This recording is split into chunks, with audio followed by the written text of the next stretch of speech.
Want an easy way to see if you could save money on car insurance? Geico gives you 3. Call 1-800-947-AUTO. Go online to geico.com or stop by the Geico office nearest you. 3 ways you could save 15% or more. Oh yeah, this is Brian Campbell of the 5 Rounds MMA podcast. This week, Brett Okamoto has a candid talk with UFC President Dana White about his relationship with Conor McGregor. And we preview UFC 208 from Brooklyn. Don't miss it.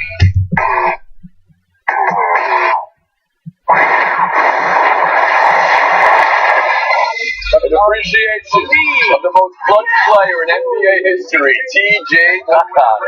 Also today, a goal so bad, oh no, it makes you want to drink. 2%. Technically a double fist. It's Around the Horn, the show of competitive banter. Here's Tony Reale.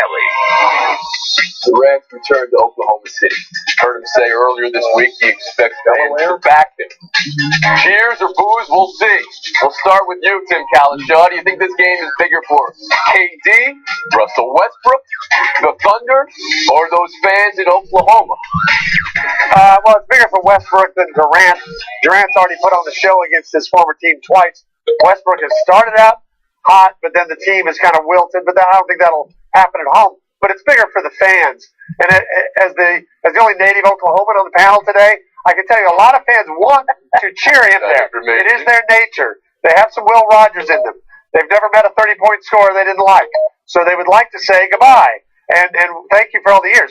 But whatever number of those people are, they're going to be drowned out. And, we may not be able to tell from the broadcast. But there will be 1,000 people cheering while 18,000 people screaming something. Since you brought it up, the native Oklahoman that we have here, don't you recall many years ago, here we go, let's take a look at it, sitting in a sea of white shirts at the Oklahoma City Thunder game, there's Tim Calishaw, burnt orange, there's our native Oklahoma. We're getting nothing on this show, Tim. Pablo Torre, how about you? Look, I am pro-player agency. I think Kevin Durant has the right to make whatever decision makes him happy. And we're all, as fans, kind of going along with that in a way that's delusional. But that does not mean that these Oklahoma fans don't have a right to be furious. I mean, KD was one of the most active athletes from a civic perspective in that city. There was much press about how good a guy he was in the community, how he involved himself with the people kind of like a normal guy. What he's done since going to the Warriors tells them this wasn't fun enough and you weren't good enough. Look at how Kevin Durant has played with the Warriors.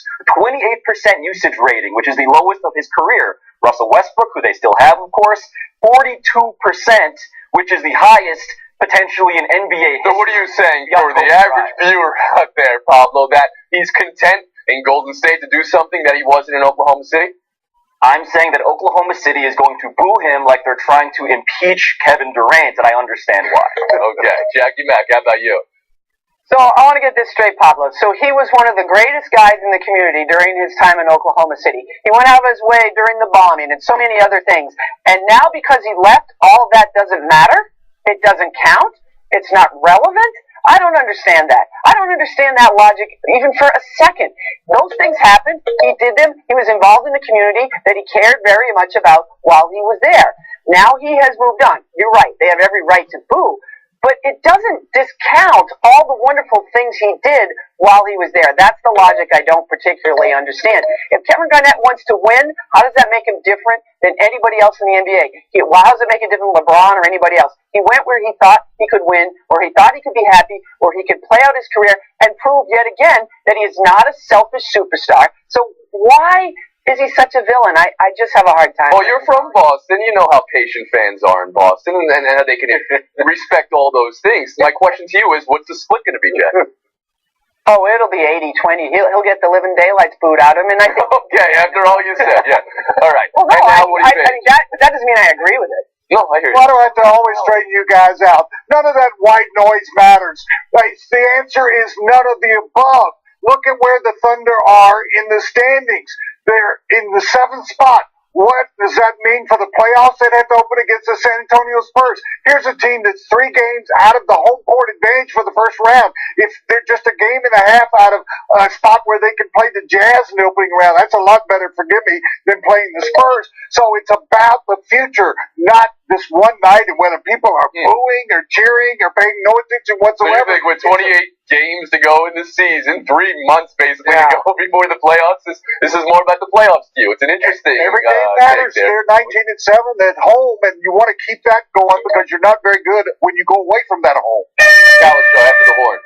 Yeah, I mean, they just showed they can beat Cleveland, so we know they're capable of at least playing with this Warriors team, and whether it gets them to the 5 seed, the 4 seed, or they stay around 6 or 7, I don't think that's as relevant as just putting on the show one time against Kevin Durant. Well, they are capable of playing with them, but they haven't played with them this season so far. 2 meetings was by 26 and 21. Anybody think Oklahoma City wins this game? Shake a head, either direction. All right, Woody's got him. All right. Yes, I think they will. Okay, go put your burnt orange shirt back on. So we'll move on. Magic Johnson to USA Today. Working to call the shots because it only works that way. Right now I'm advising, I get that. But at the end of the day, we all got to come together and somebody's got to say, I'm making the final call, all right?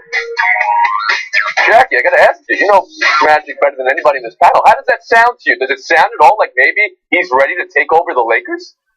It had sounded exactly what I expected it to sound like the minute I heard that Jeannie Buss was bringing him as an advisor. You opened up the door to the hen house and you brought in a fox. And I don't mean that as negatively as it sounds.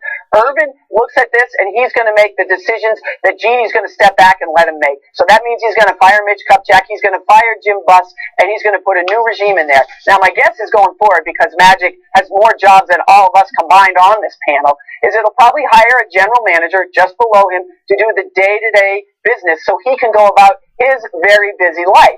After that, whenever a major decision needs to be made, that's when Urban's going to swoop back in. I've got a lot of questions here then, Jackie. So you think this means this is the takeover completely for Magic, and that complete regime change absolutely within what, the next year, 2 years?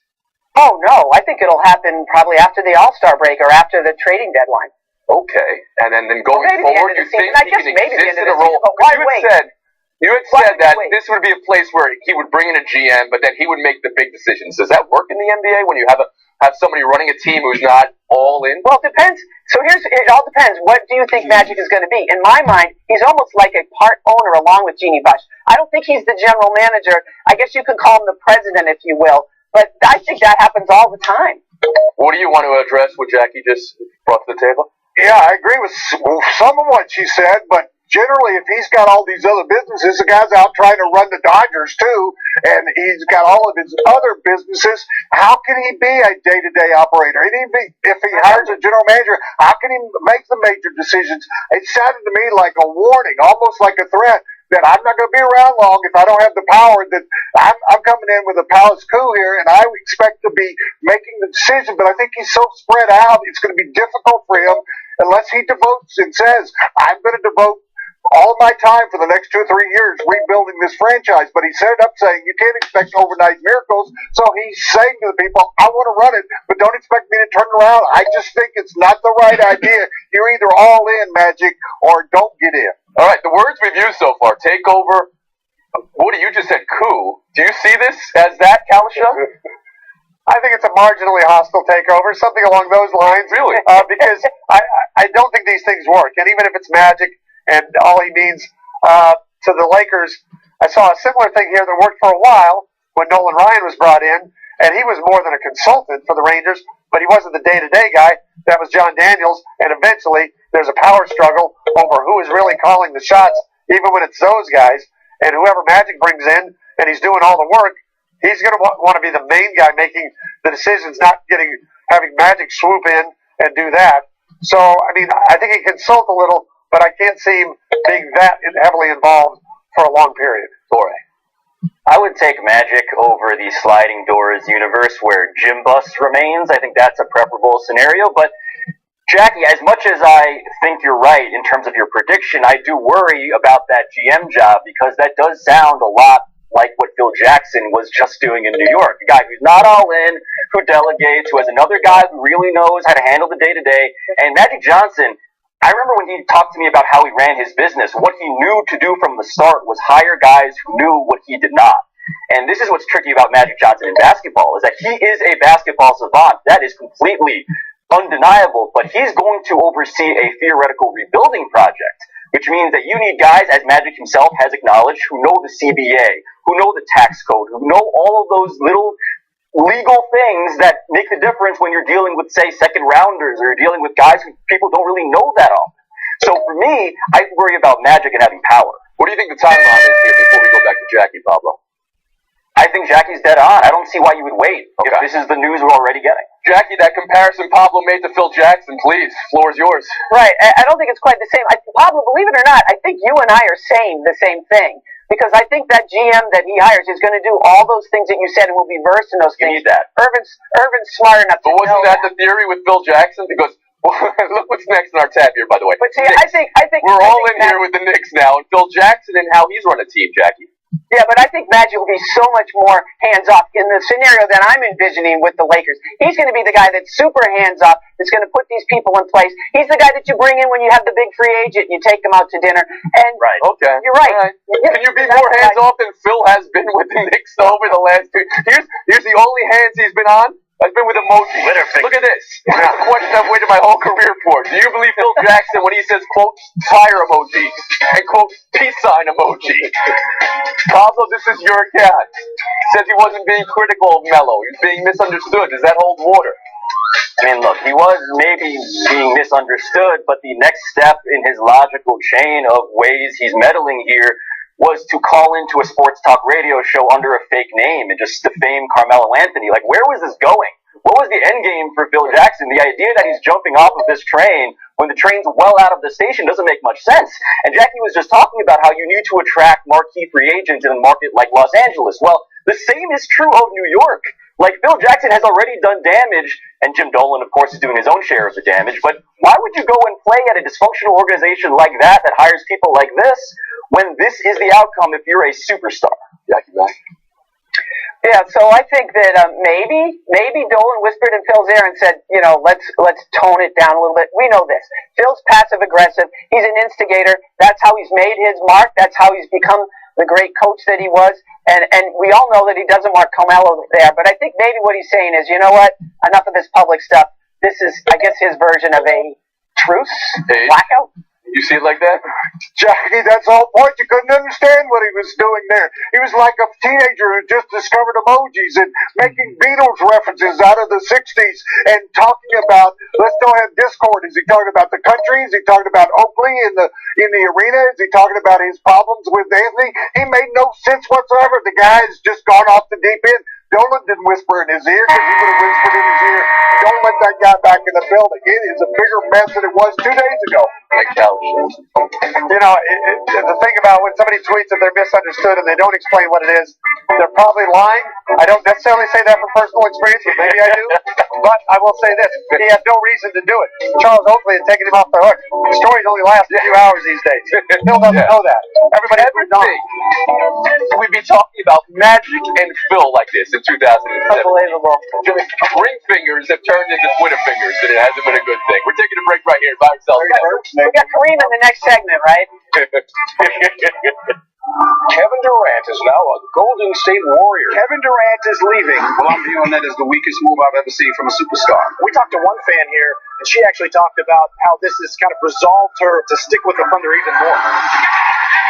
Kevin Durant makes his first trip to Oklahoma City as a Warrior. Westbrook ascends like a rocket. Don't miss the fireworks this Saturday night in OKC. Coverage begins at 7:30 Eastern on ABC and on ESPN Radio. Buy or sell. Kyle Shanahan and John Lynch said hello to 49ers fans and media yesterday, and all anybody could talk about was how confident, secure, and bring home to mom and dad they were compared to previous flings. Gotta ask you, Woody Page, does that count for anything, or should Niners fans maybe be a little skeptical?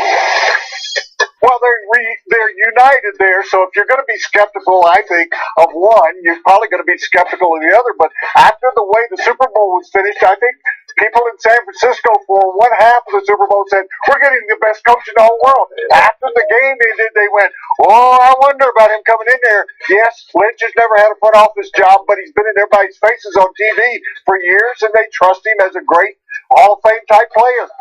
Shaw. Initially, I was more skeptical of John Lynch just because, as what he said, he's been on TV. He hasn't done this general manager type stuff. But then when it came out that Shanahan essentially hired him, and Shanahan has already come out and said, I will have control of the 53-man roster, makes me skeptical of the whole thing. All right. I think that's a valid point, Tim, but at the very least, Kyle Shanahan, we know what he can do as a coach. And as much as he blew the Super Bowl, which is true, the guy was an offensive mastermind for all but the last two quarters, which is a substantive sample. And what I would also point out is that he handled himself pretty well afterwards. He took the fall. Yeah, he did. He did. We'll see how you handle yourself if you have a lead all show and then lose in Showdown. McMullen, how about you? Yeah, I was with you right up until the end there, Pablo. He blew the last two quarters, the two important quarters of his entire career. Now, if you're San Francisco, you're gonna be a little skeptical about that, I guess. And the good news for both of them is they have such long-term contracts that skepticism can wax and wane over the next several years. If there's one thing I'm skeptical about, it is giving these two guys that length of a term when neither one of them have the experience they perhaps need in these jobs. Let's move on. Buy or sell two. Tomorrow's bracket. We're getting a sneak peek at for the first time ever. UCLA, that great comeback last night. Where might they be in the top 16 teams? Top 16 teams, Kalishaw. It's like a mini version of your movie list you put out every end of year. Buy or sell tomorrow's reveal. In that case, I'm going to buy it. Not that I haven't been completely dialed in on college basketball, but I know Bill Plaskey told us last week, Arizona's the best team in the country. I turned on the TV Saturday. They were losing to Oregon 38-11. So I'm confused. I'm sure Bill wasn't wrong. I want to see who these top 16 This is the teams college show. Calling it a man who's not even on our show today. Dory, how about you? This is a great idea if you're more than a month out from Selection Sunday, which they are. It builds anticipation. There is more intrigue and controversy. That's all good. It's a terrible idea if you do this more than this one time, because if you take away the mystery and surprise about revealing what the seeds are, then it's a terrible idea. Jackie, buy or sell the sneak peek? Sell. You guys want to know the intrigue?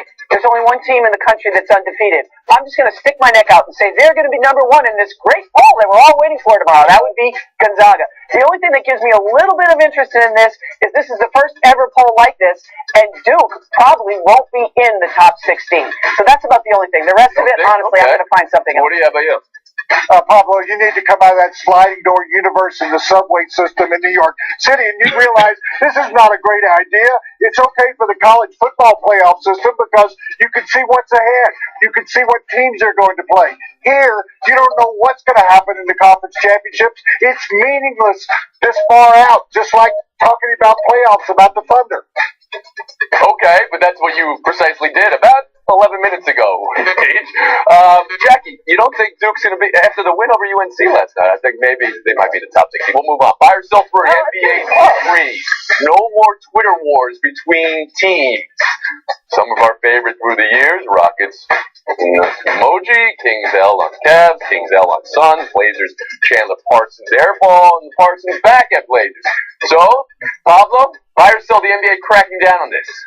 I'm going to sell much of it because I am fine with them getting rid of the social media accounts warring with each other, which is always kind of corny to me. It's just a marketing person in the background. But the feuds between players, the McCollum versus the Parsons, the Joel Embiids of the world, that's what makes that sport great. Don't take away the personality of the players. That would be a huge mistake.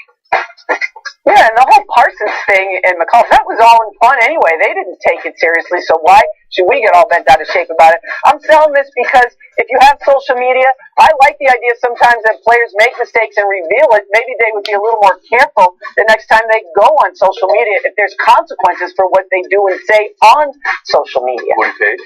I'm buying and selling. I'm buying that the players, Jackie said, they have fun with it. I'm selling so that the front office guys and the PR department are the ones putting out this stuff. I've always maintained you should have to get a license in order to go on social media, and they prove it. I just don't know what. This has been your This has been your code, okay? Gallus Show after the horn. I got to buy it as somebody who has personally distanced himself from all Twitter wars and battles for over 2 weeks. I kind of hope more people notice. That's okay. Sometimes figure it out over time. I don't do that anymore. These teams should. Woody Page, the bad signal behind you is calling you. Gallus Shaw, have a nice weekend as well. Corey McMullen, Showdown next. Go! Everybody get up! Everybody get up! Everybody needs to understand that I'm more than simply a hype man for this rap group. Just like Geico is more than just a company that can save you money. Geico also has fast and friendly claim service, so they can help you when you need it most. And while I do love being a hype man, I also love reading for children's audiobooks. Like Little Bo Peep, she lost a sheep, and she don't know where to find them. Yo! Geico. Expect great savings and a whole lot more. Corey McMullen Showdown, and it's happening. McConnell, the TJ McConnell takeover. His second game winner of the season. Joel Embiid tweets, is TJ McConnell the luckiest player in NBA history? I guess so. Pablo, make the case for or against TJ McConnell as Michael Jordan. Of course, you have to trust the process. Take it from me, the guy who apparently coined the phrase, trust the process. TJ McConnell, 2 game winners. The second one was scripted for him. The first one, he went Jordan over Craig Elo. He's legitimately a clutch guy that they're looking to at the end of games. You know what? That. I love this about McCollum. That's great. I'm happy for you, Pablo, that this, gives you street cred. But let's be real. It's all about Embiid. He's the one I love. He's the process I trust. He's so lovely. Whatever he says, I believe he's so engaged. It doesn't really matter because self-promotion is the mating call of the mute button, and Pablo Torre just quoted himself in his answer. We'll move on. Yeah, Showdown 2. Starred own goal last night. Greatest center drop! Which absolutely the microcosm of the season and was called a cadaverous mistake by play-by-play man Dapo. Hey, Jackie, what do you call it? I call it, oh my God, I'm throwing the remote to my husband and he's not looking.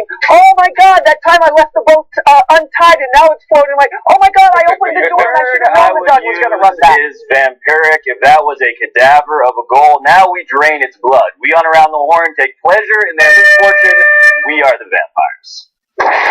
FaceTime. Robot, high five. This is my chance to tell everybody I was dead wrong about those Washington Wizards that I was doubting. They are now officially my favorite NBA team. I can't get enough of them. They should have beaten Cleveland the other night, but I'm going to forgive them for that. Bradley Beal is finally shooting 3-pointers. Praise Allah. Otto Porter Jr. is having an unbelievable breakout year.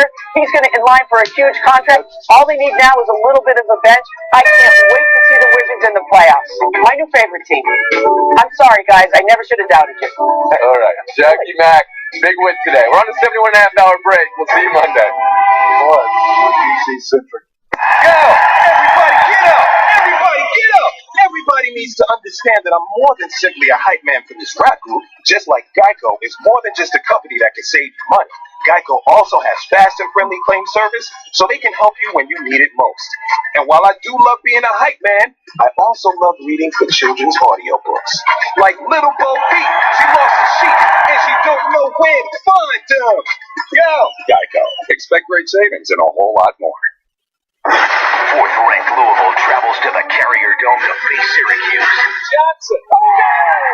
Monday at 6:30 Eastern on ESPN and on ESPN Radio. Presented by O'Reilly Auto Parts.